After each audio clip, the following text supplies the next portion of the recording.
Hello student, good morning. Shivaji group of institutions की इस online class में कक्षा 9 आईसीएसई बोर्ड के सभी विद्यार्थियों का स्वागत है। बच्चों, मैं आपकी हिंदी अध्यापिका सुमा तिवारी आज आपको हिंदी विषय के अंतर्गत पद्य भाग में संकलित गिरधर की कुंडलियां इस शीर्षक की व्याख्या पढ़ाने जा रही हूँ। तो बच्चों, आप सभी अपनी हिंदी की पुस्तक साहित्य सागर के अंतर्गत संकलित पद्य भाग में संकलित गिरधर की कुंडलियां यह शीर्षक निकाल लीजिए और इसकी व्याख्या मेरे साथ पढ़िए। तो बच्चों, पहली जो कुंडलियां है वो इस प्रकार है। देखिए, लाठी में गुण बहुत हैं, सदा राखिए संग, गहरी नदी नारी जहां, तहां बचावे अंग, तहां बचावे अंग, झपट कुत्ता कह मारे, दुश्मन दावा गिर होए तिन्हों को झारे, कै गिरधर कबीराय सुनो वो धुर के बाठी, सब हथियार न छाड़े हाथ में लीजे लाठी। बच्चों, सबसे पहले शब्दार्थ जान लीजिए। गहर शब्द आया है। गहरी का शब्द का होता है गहरा। नारी, नारी शब्द का अर्थ होता है नारी। दावागीर, दावागीर का मतलब होता है पथ के लुटेरे। धुर के बाठी, धुर के बाठी का शब्दार्थ होता है धूल के यात्री, धूल में चलने वाले, धूल के रास्ते पर चलने वाले यात्री। गिरधर कबीराय जी कहते हैं, लाठी में गुण बहुत हैं, सदा राखिए साथ। गिरधर कबीराय द्वारा रचित उपर्युक्त कुंडलियां में कबीराय जी ने लाठी के गुणों का क्या किया है? वर्णन किया है। और वर्णन करते हुए गिरधर कबीराय कहते हैं कि लाठी में बहुत से गुण होते हैं, इसलिए सदैव उसे हमें अपने साथ रखना चाहिए। गहरी नदी नाली नारी जहां तहां बचावे अंग। यदि कहीं पर गहरी नदी आ जाए तो लाठी के द्वारा उसकी गहराई की माप ली जा सकती है, थाह ली जा सकती है। नारी जहां तहां बचावे अंग, और यदि मार्ग में कोई नाली आ जाए तो आसानी से लाठी पर अपना भार डालकर उस नाली को पार किया जा सकता है। तहां बचावे अंग, झपट कुत्ता कह मारे। वहां, यहां तो हम अपने अंग को लाठी के द्वारा बचा ही लेते हैं। यदि मार्ग में चलते समय कोई कुत्ता हम पर झपट्टा मारता है तो झपट कुत्ता कह मारे, यदि कोई कुत्ता हम पर झपट पड़ता है तो लाठी के द्वारा हम उस कुत्ते से अपना बचाव कर सकते हैं। दुश्मन दावा गिर होए तिन्हों को झारे। यदि मार्ग में चलते समय कोई दुश्मन, कोई लुटेरा मिल जाए तो लाठी के द्वारा उसे भी भगाया जा सकता है। कै गिरधर कबीराय सुनो वो धुर के बाठी। गिरधर कबीराय जी कहते हैं कि हे धूल में चलने वाले, धूल के रास्ते पर चलने वाले यात्री, बाठी मतलब यात्री, हे धूल के रास्ते, धूल भरे रास्ते पर चलने वाले यात्री, सब हथियार न छाड़ हाथ में लीजिए लाठी। तुम सभी हथियारों को छोड़कर अब हाथ में किसको ले लो? हाथ में लाठी को ले लो, क्योंकि लाठी पास में होने के बहुत से फायदे हैं। तो बच्चों, आ गया होगा समझ में। अब हम आते हैं बच्चों कुंडलिया संख्या 2 पर। क्या है?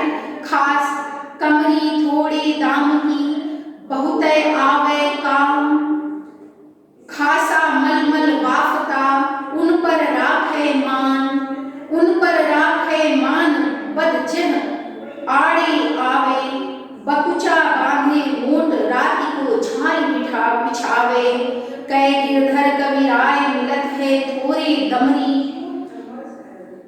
सब दिन राखे साथ बड़ी मर्यादा कमी। तो बच्चों, इस कुंडलिया संख्या 2 में जो कठिन शब्दार्थ आ रहे हैं उनकी अर्थ जान लेते हैं। कमरी कमरी का मतलब होता है हाथ से बनाया गया कंबल, हाथ से कता बुना कंबल। ठीक है। खासा क्या चीज होती है बच्चों? खासा जो होता है एक उत्तम प्रकार के कपड़े को कहते हैं। मलमल तो जानते हैं। और वाक्ता होता है कीमती कपड़ा या महंगा वस्त्र। वाक्ता माने क्या होता है? महंगा वस्त्र। तो देखते हैं बच्चों इस कुंडलिया में गिरधर कविराय ने जो है काले कंबल की विशेषता का या उसके गुणों का क्या किया है? वर्णन किया है। क्या कहते हैं गिरधर कविराय? कमरी थोड़े काम की बहुतय आवे काम, कमरी थोड़े दाम की बहुतय आवे काम। गिरधर कविराय कहते हैं कि काली कमरी जो है अत्यंत थोड़े मूल्य में प्राप्त हो जाती है और इस सस्ती कमरी के अनेक क्या है? लाभ है। खासा मलमल वाफता उन पर राख है मान, यह हमारे बहुत प्रकार से काम आती है। उत्तम प्रकार का कपड़ा, मलमल महंगा कपड़ा, जैसे कीमती कपड़ों की धूल और पानी से रक्षा करने में कमरी बहुत ही कारगर है। क्या कहते हैं कि खासा, खासा माने क्या बताया था हमने? उत्तम प्रकार का कपड़ा, मलमल, और वाफ्ता माने महंगा कपड़ा, जैसे कीमती कपड़ों को धूल और पानी से बचाने के लिए कमरी बहुत ही काम में आती है। उन पर राख है मान बद जहां अड़ आवे। इसके साथ ही जहां कहीं भी कीमती कपड़ों की हिफाजत की बात आती है तो उनकी हिफाजत जो है वो इस कमरी से या कंबल से की जा सकती है। आगे देखिए, बकुचा बांधे मोट राति को झाल बिछावे। हम कंबल में, काली कमरी में, काले कंबल में क्या कर सकते हैं? कपड़ों की गठरी बना सकते हैं। सामान को गठरी में बांध सकते हैं जिससे बिखरा हुआ सामान एक जगह एकत्रित हो जाता है। राति को झाड़ बिछावे, और रात्रि आने पर उस काले कंबल को झाड़कर क्या किया जा सकता है? बिछाया जा सकता है और उस पर सोया जा सकता है। सब दिन राखे साथ बड़ी मर्यादा करे। इसलिए गिरधर कविराय जी कहते हैं, कहे गिरधर कविराय मिलत है थोड़े दमी। गिरधर कविराय जी कहते हैं कि इतनी उपयोगी काला कंबल जो है, काली कमरी जो है, वो बहुत ही थोड़े दमरी माने दाम में मिलती है। सब दिन राखे साथ बड़ी मर्यादा कमरी। इसलिए इस थोड़े मूल्य में मिलने वाली काले कंबल को सदैव अपने साथ रखना चाहिए। मर्यादा का यहाँ शब्दार्थ लोगे बच्चों फायदे। इस सस्ती काली कंबल के बहुत ही क्या है? फायदे हैं। तो बच्चों यहाँ से कुंडलिया संख्या 2 की क्या होती है? समाप्त होती है। व्याख्या इसकी आपको समझ में आ गई होगी। अब हम आते हैं कुंडलिया संख्या 3 पर। देखिए, गुण के गाहक सरस सहस नर, बिन गुण लहे न कोय। जैसे कागा कोकिला शब्द सुने सब कोय। शब्द सुने सब कोय कोकिला सबे सुहावन। दो को एक रंग कागज सब भय अपावन। कह गिरधर कविराय सुनो वो ठाकुर मन के। बिन गुण लहे न कोय सहस नर गाहक गुण के।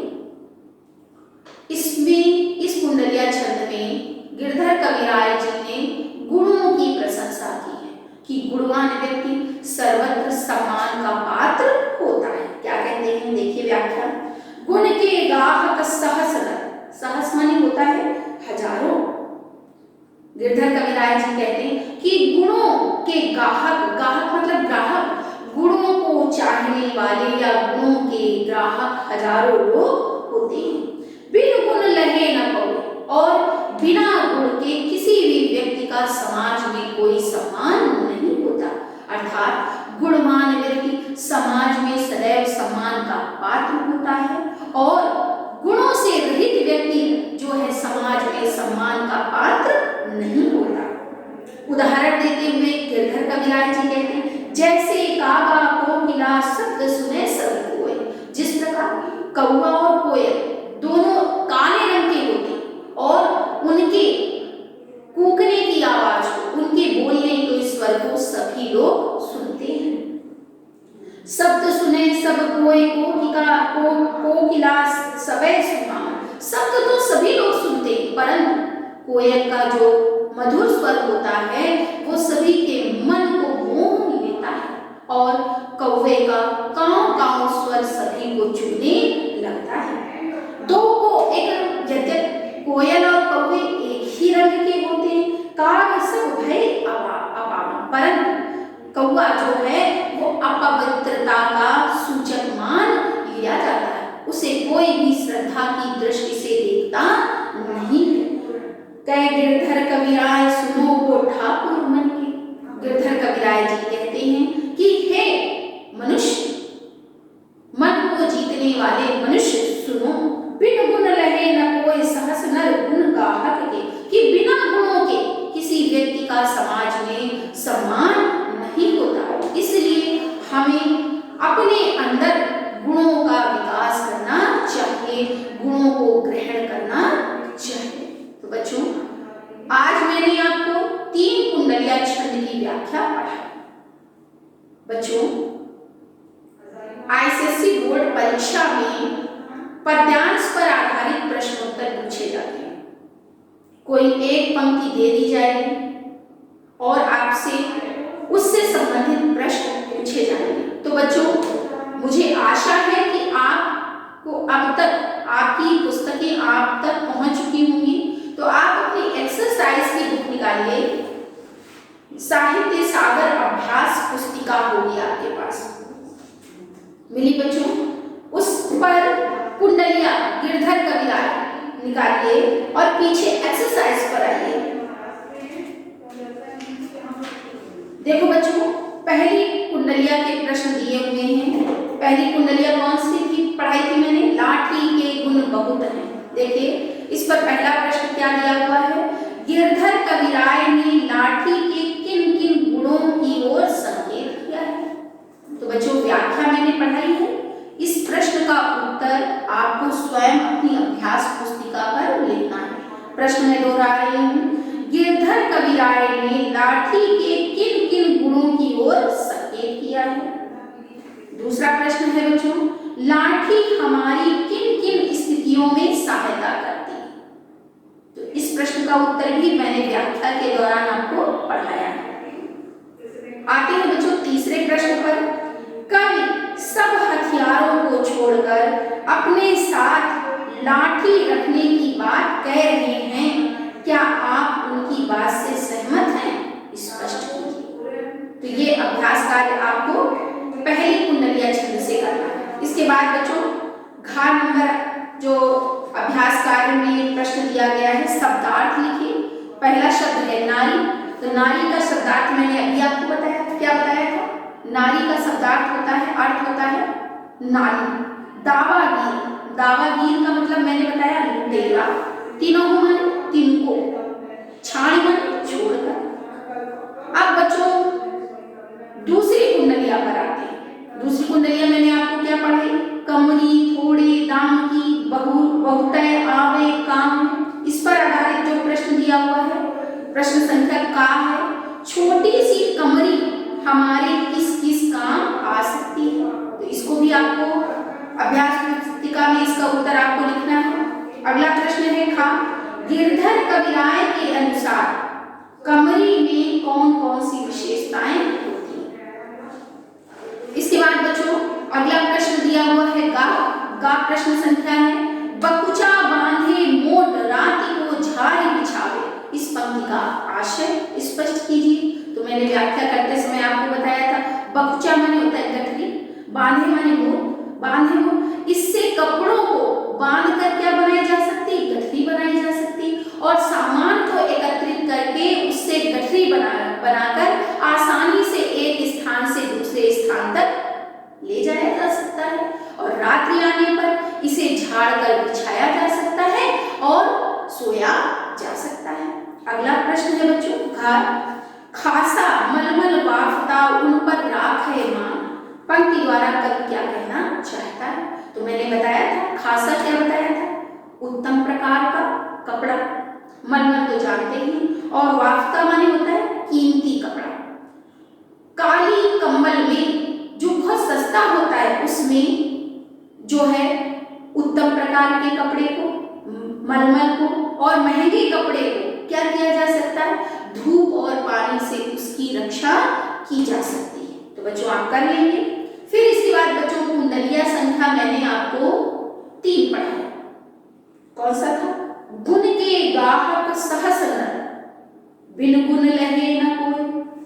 इसकी व्याख्या पर आधारित पहला प्रश्न है का देखिए, गुण के गाहक सरस नर को स्पष्ट करने के लिए कवि राय ने कौन सा उदाहरण दिया है और क्यों? कर लेंगे बच्चों। अगला प्रश्न, कागा और कोकिला में कौन सी बात समान है और कौन सी असमान है? स्पष्ट कीजिए। अगला प्रश्न है प्रश्न संख्या गा, बिन गुण लहे न कोई सहस नर गाहक गुण के, पंक्ति का भाव स्पष्ट कीजिए। अगला प्रश्न है घा, उपर्युक्त कुंडलिया का केंद्रीय भाव स्पष्ट कीजिए और बताइए कि इस कुंडलिया द्वारा क्या संदेश दिया गया है। तो बच्चों आज थोड़ा गृह कार्य मैंने आपको ज्यादा दिया है, तो आप इसको धीरे धीरे एक एक कुंडलिया के प्रश्नों को सॉल्व करिएगा, तो आसानी से आप ये जो एक्सरसाइज में कार्य दिया है, अभ्यास कार्य दिया है, इसको किया जा सकता है। बच्चों आज के लिए इतना ही पर्याप्त है। गिरधर कविराय